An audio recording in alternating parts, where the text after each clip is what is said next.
পিথার নীলার পাথার দরাজ এ যে দিল খোলা। আবার এসেছে শরৎ, ওই নীল আকাশের বুকে সাদা পালক মেঘে, শিউলি ফুলে ফুলে, শিশির ভেজা ঘাসে, আগমনীর সুরে।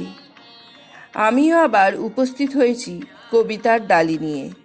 7 জন কবির ভিন্ন স্বাদের কবিতায় শরতের আবাহনে। প্রথমেই আমরা শুনে নেব এই কবিতাটি কবি মালতী সর্বাধিকারীর কণ্ঠে। বর্ষা শেষে শরৎ হাসে, আধার করা ঘন কালো মেঘ, শ্রাবণ মাসের শেষ সন্ধ্যাবেলা। শরৎ রানী চুপি চুপি সেজে ধরায় এসে করবে এবার খেলা। ক্ষেত ভরা ওই সবুজ ধানের চারা হঠাৎ বুঝি মনটাকে দেয় নাড়া। পদ্মগুলি ফুটতে এখন বাকি, ভ্রমরগুলি তাই তো উৎসুক। দিঘির পারে কাশের উঁকি ঝুঁকি দুলে দুলে তুলছে হেসে মুখ। বাগান গেছে শিউলি ফুলে ভরে, স্থলপদ্ম কুঁড়িতে ভরপুর। আগমনী সুরের তালে তালে সোনালি সূর্য আপন আলো জ্বালে। আলোয় ভরা ধরায় মাগো তোমার আসার সময় হলো। বিনার তারের ঝংকারে তাই আনন্দ সুর তোলো। সব দীনতা সব জড়তা মিলিয়ে যাক সুরে। কাঠির ঘা পড়লে ঢাকে, আসবে সবাই মায়ের ডাকে।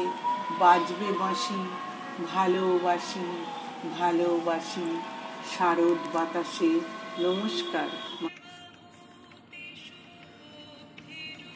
এরপর প্রায় একই আঙ্গিকের দুটি কবিতা আমাদের শোনাবেন যথাক্রমে কবি সতীশ বিশ্বাস এবং কবি শর্মিলা মুখার্জি। সমারোহ।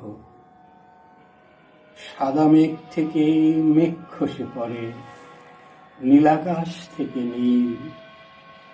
ভোরের শিশির ফোঁটা ফোঁটা ঝরে, কাশ হাসে আনারে। গুনগুন স্বরে মৌমাছি গায়, ফুলে ফুলে কানাকানি। শুরু হয়ে গেছে নিকট দূরের মনে মনে জানাজানি। আলো দিল শুধু আলোকময়তা, উত্তাপটুকু বাদ। বাতাস শিশুরা দুহাতে ছড়ালো উৎসব সংবাদ। নীল দিগন্ত জোড়া সমারোহে গেয়ে ওঠে কবিয়াল। চারিদিকে চেয়ে দেখি ফুটে আছে সোনার শরৎকাল।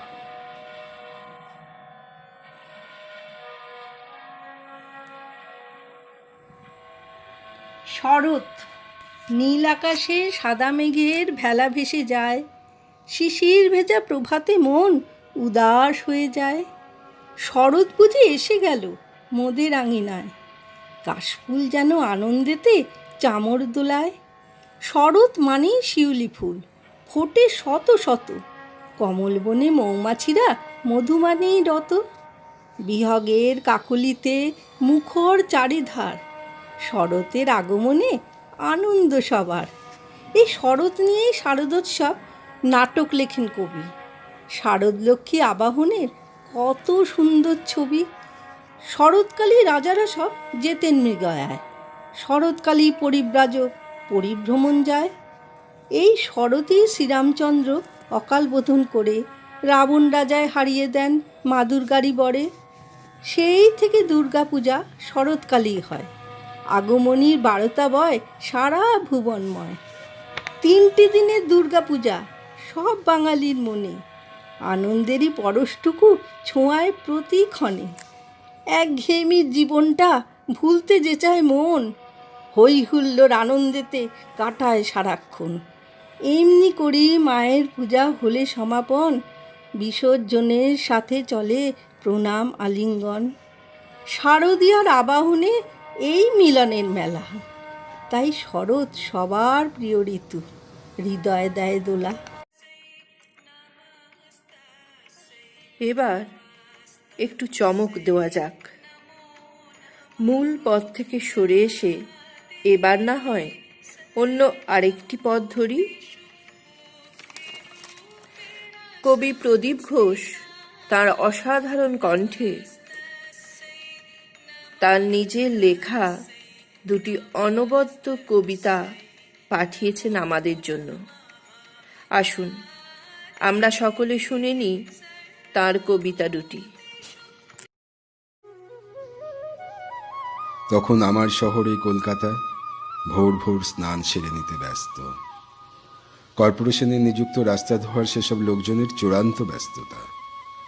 চাবি দিয়ে খুলতেই রাস্তার ধারে গঙ্গাকলের মেটে জলের সেই যেন উদ্ভিন্ন কিশোর কিশোরীর স্কুল ছুটির অনন্ত উদ্ভাসিত উল্লাস।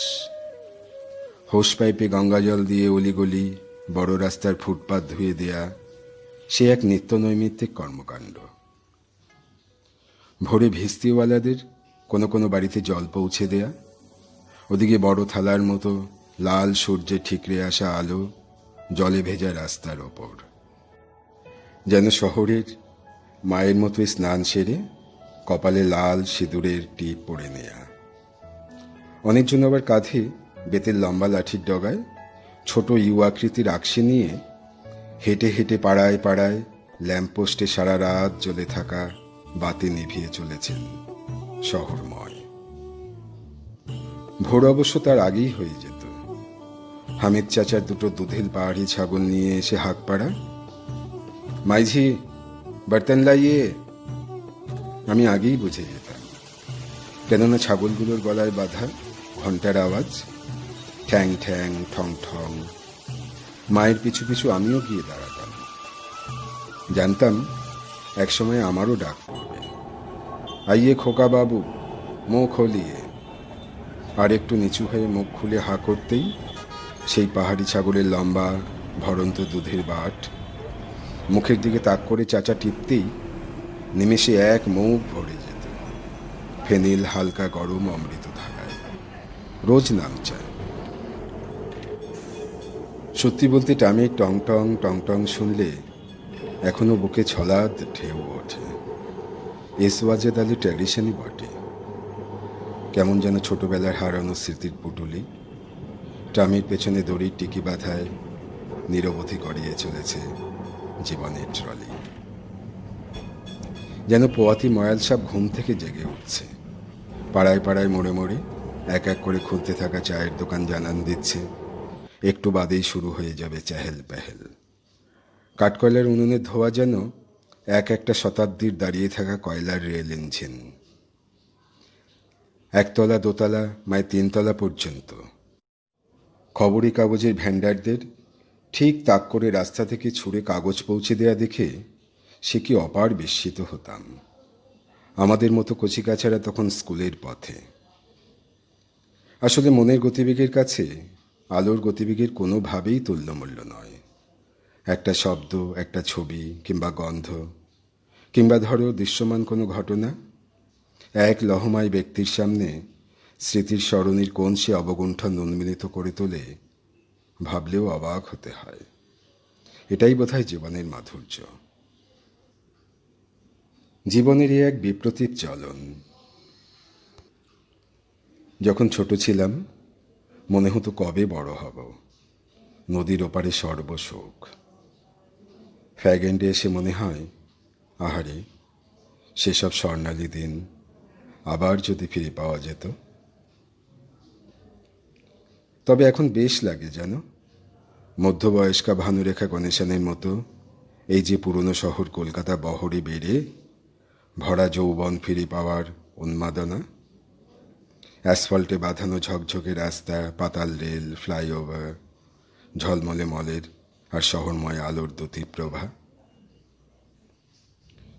শৈশবের নাম ধরে ডাকা চেনা লোকজনের সংখ্যা ক্রমশই কমে যাচ্ছে। আমার তো কই আর ফেরা হয় না শৈশব বেলায়। স্মৃতিটা যে বড্ড জ্বালায়। আখি ফিরাইলে বলে না না না, ও যে মানে না মানা। যত বলি নাই রাতি মলিন হয়েছে বাতি, মুখ পানে চেয়ে বলে না না না, ও যে মানে না মানা। বিধুর বিকল হয়ে খেপা পবনে ফাগুন করিছে আহা ফুলের বনে। আমি যত বলি তবে এবার যে যেতে হবে, দুয়ারে দাঁড়ায় বলে না না না, ও যে মানে না মানা। অন্তুদা,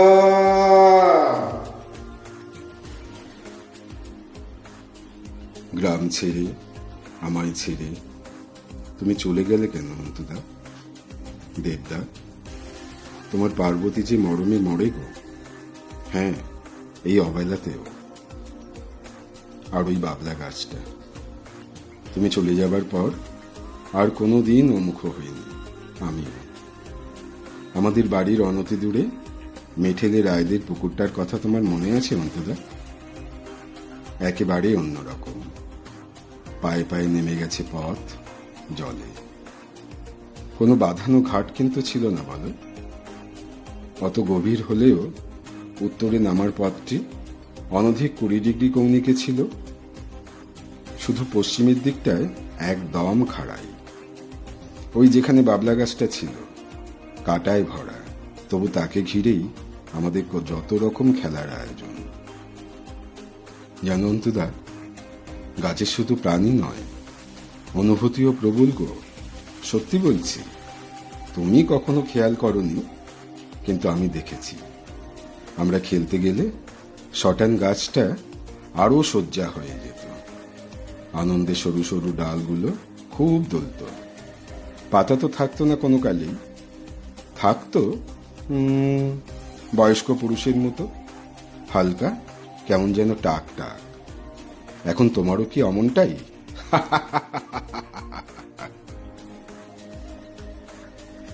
দূর থেকে দেখি প্রায়শই এতদিনের শটান গাছটা প্রতিদিন একটু একটু করে পুকুরের জলের দিকে ঝুঁকছে। একসময় পুরোপুরি কাত হয়ে জল ছোঁয়া হয়ে গেল। তা না হলে আর বলছি কি, অবিশ্বাস্য। সবাই অবশ্য অন্য কথা বলে, কিন্তু আমি জানি আমাদের ওপর অভিমান আর একাকিত্বে ও পুকুরের দিকে ঝুঁকছিল। এখন পুকুর আর ওতে খুব বন্ধুতা হয়েছে। নইলে জলগুলো কেমন সুন্দর তীর তীরে ঢেউ হয়ে জল ছোঁয়া ডালপোলার সঙ্গে সারাদিন অত খুনসুটি করে নাকি? ভালোই হলো বেচারা। ওরা দুটিতে বেশ ছিল, আমিও খুশি ছিলাম খুব। আমার বিয়ের পরে অষ্টমঙ্গলায় বাড়ি গিয়ে দেখি শেকড় সমেত গাছটা জলে পড়ে গেছে। আমার ভাইপো অপা বলল, জানো পিসিমণি, যেদিন তুমি চলে গেলে সেদিন রাতেই তো গাছটা পড়ে গেছিল। সকলে ঝড়ের কথা, তা বাদে অধিকার ঢিবি থেকে গাছের গোড়ার মাটি সরে যাওয়ার কথা বলছিল। কিন্তু আমি জানি সম্পর্ক যতই আত্মিক হোক না কেন, বেশি ঝুঁকতে নেই কখনো। যে কারণে গাছটা প্রাণ হারালো, আর আমি কবে কে আর নিজেকে চিনেছে জেনেছে বলো? বোধহয় মরে বেঁচে আছি। মুগ্ধতা এক রাস। চলুন না, এই মুগ্ধতা নিয়েই আমরা না হয় ফিরে যাই একবার আমাদের ছেলেবেলায়। কবি মালতী সর্বাধিকারীর কণ্ঠে আমার ছোটবেলা। আমার ছোটবেলা, নীল আকাশে সাদা মেঘের ভেলা, আমার ছোটবেলা, আমাদের ছোটবেলা। শিউলি ফুলের বাস, ছুটির অবকাশ, নতুন জামার গন্ধ, এক্কা দোক্কা ছন্দ, চণ্ডী পাঠের সুর, ঢাকের গুড়গুড়, কাশের হেলাদোলা। আমার ছোটবেলা, দিঘির কালো জল, অভিমানে ছলছল, পদ্ম ফুলের পাতা, অনেক জমা কথা। কচি ধানের চারা মনটাকে দেয় নাড়া। পাড়ায় পাড়ায় ঘর, কেউ কারো নয় পর। কবাডি লুকোচুরি স্মৃতির পটে ধরি, ডানগুলি মার্বেল, কেউ পাস কেউ ফেল। সকাল সন্ধ্যাবেলা আমার ছোটবেলা, পথের কাদা ধুলো, ভেজা সবুজ ঘাস, এখন দীর্ঘশ্বাস। টগর গন্ধরাজ, ঠাকুর পুজোর সাজ, শাঁখ ঘণ্টার ধ্বনি, আজও অন্তরেতে শুনি, আমি অন্তরেতে শুনি। নমস্কার। কবি পারিজাত ব্যানার্জি সাহা রচনা করেছে শরতের পটচিত্র। পারিজাতের কণ্ঠে ওর রচিত কবিতা তো শুনবই, তার আগে শুনে নি কিছু কথা। নমস্কার, আমি পারিজাত, আর আজকে আমি আপনাদের সকলের সঙ্গে ভাগ করে নিতে এসেছি আমার নতুন দুটি কবিতা। বর্ষাকে পেছনে ফেলে আমরা চলে এসেছি শরতের দোরগোড়ায়, আর তাই আজকে এই ঋতুকে উদযাপন করতেই আমার লেখা দুটি নতুন কবিতা আপনাদের সকলের সঙ্গে ভাগ করে নিতে চাই। কবিতা দুটি একই ঘরানার, তাই নাম দিয়েছি শরৎ পটচিত্র 1 এবং 2।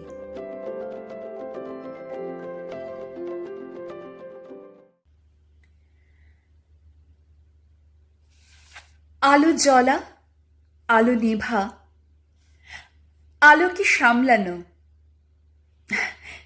এসবের জন্যই বোধহয় কালে চক্রে আমাদের শরতের জন্ম। আমার কাছে যদিও সে কেবলই গত জন্মের চেতনাদের প্রজনন। এই যেমন পেঁজা তুলো, কমলা ছোঁয়া মাখা সাদা শিউলি বা সকালের ঘাসে ভেজা শিশির, সবই তো সূত্রপাত ঘটায় সৃষ্টির। অকাল বোধন সেখানে কেবলমাত্র নব রূপং দেহি চিন্তন। আসলে এমন কত কিছুই তো অধরা থেকে যায়, যাদের প্রাপ্তির আশারা বুকের গভীরেই নিভৃতে মরে। শরৎ বড় বেহিসেবী, অগোছল, এত সবের হিসেব নিকেশ তার বর্ণে গন্ধে মেলে না।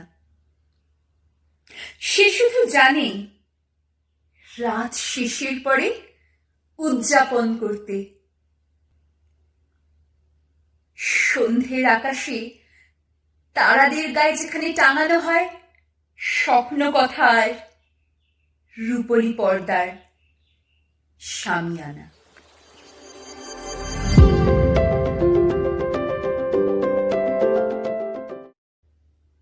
এই যে তুমি মনে মনে প্রস্তুত হচ্ছ পুজোর জন্য, প্রাণ ভরে ভেতরে নিচ্ছ নতুন জামা কাপড়ের গন্ধ, বাজারের ভিড় আর ছোটদের হইচই, অকারণে টানছে তোমায় পুরনো ফেলে আসা পাড়ার প্যান্ডেলের টানা টানা চোখে সাবেকি প্রতিমা দেখতে আসা তরুণীদের কোলাহল মাখা দল। তুমি জানো এই সবই বাহুল্য। 7 পা পথ পেরোলেই যেখানে অপেক্ষা করে থাকে বিসর্জনের প্রতি বছরের নতুন করে পাওয়া তর্জমা, হারানোর কষ্ট যে দেশে ভুলি আমরা খোলাখুলি আর বিজয়ার মিষ্টিতেই, সেখানে হেমন্ত বা শীতের সঙ্গে সত্যি বলছি শরতের অন্তত আমি তো কোনো পার্থক্য খুঁজে পাই না। অবশ্য জানোই তো এই এক দোষ আমার, কালেদের এই সময় ফেরের অপ্রতুল যাত্রাপালা কিছুতেই আমায় গ্রীষ্মের দাবদাহের আগুনের সেই শেষের সেদিনের আঘাত জিভের ডগায় ছোঁয় না।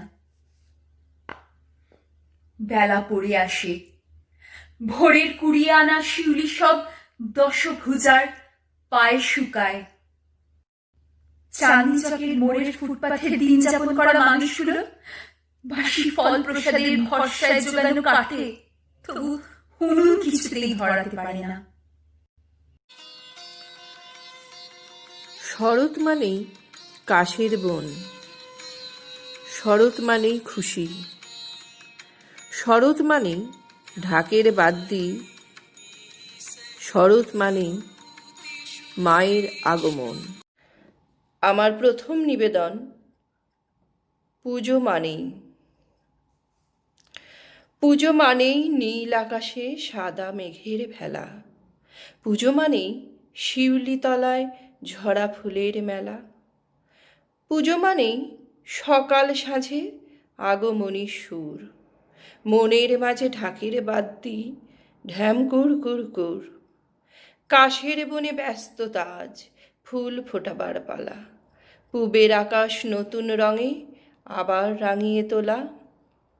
পুজো মানেই ভোরের শিশির, ভোরের মৃদু হাওয়া, পুজো মানেই দুর্গা অপুর ট্রেন দেখতে যাওয়া, বছর শেষে মা যে আবার আসছে বাপের বাড়ি, তাই তো সবার হৃদয়ে আজ খুশির কারিগরি।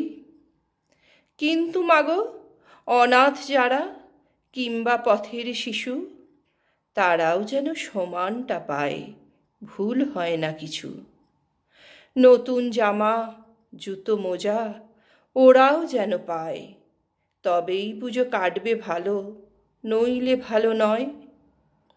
রাত করে সব ঠাকুর দেখে ফিরবে যখন বাড়ি, সবার গায়ে পুজোর গন্ধ ঘুমের সাথে আড়ি।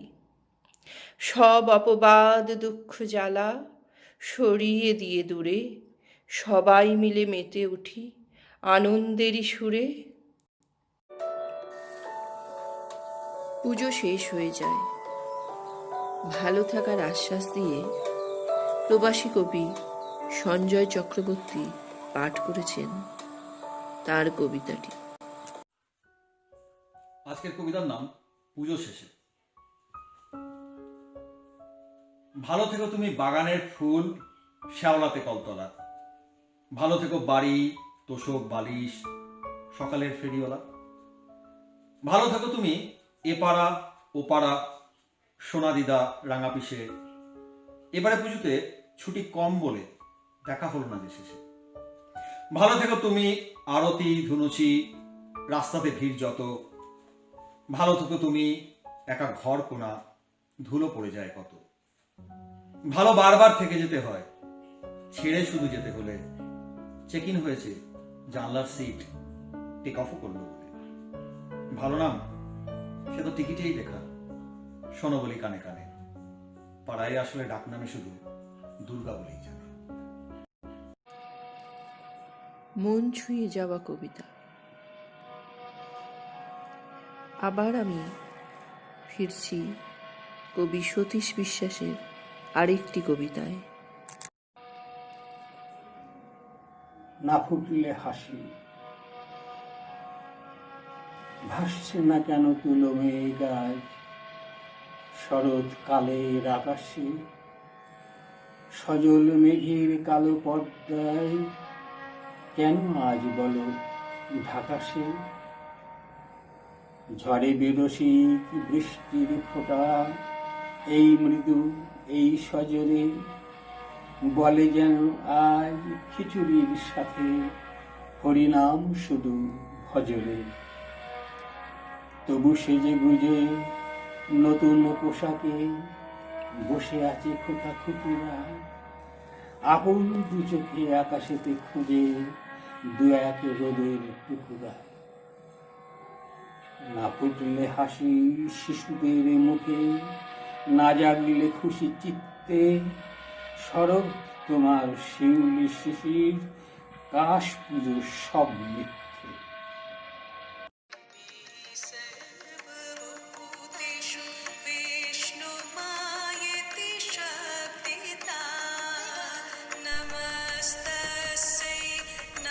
রাতভর বৃষ্টির শেষে ঘরে ফেরার ডাক পায় তারা, আর শিউলি রঙা ভোরের আকাশ ঘুম ভাঙা চোখ মেলে দেখে তীর তীর করে বয়ে চলা নদীর চড়ায় কাশের বনে বাতাসের কানাকানি। শুধুই কি উমার আগমন বার্তা, নাকি আশঙ্কা বিক্ষত মুখাবয়ব আড়াল করার যথেষ্ট যবনিকার সন্ধান? ধর্মের নামে অধার্মিকের আস্ফলনে চুরমার মহিষাসুরের দম্ভ, জাতের নামে বজ্জাতির হুঙ্কারে লজ্জাবনত পশুরাজ। টলটলে দিঘির জলে ফোটা রক্তগন্ধ শতদল কি পারবে পূজার অর্ঘ্য হয়ে উঠতে? শিশির ভেজা ঘাসেদের বুক চাপা কান্নার আওয়াজে উমা হয়ে উঠবে 10 প্রহর অনধারিণী।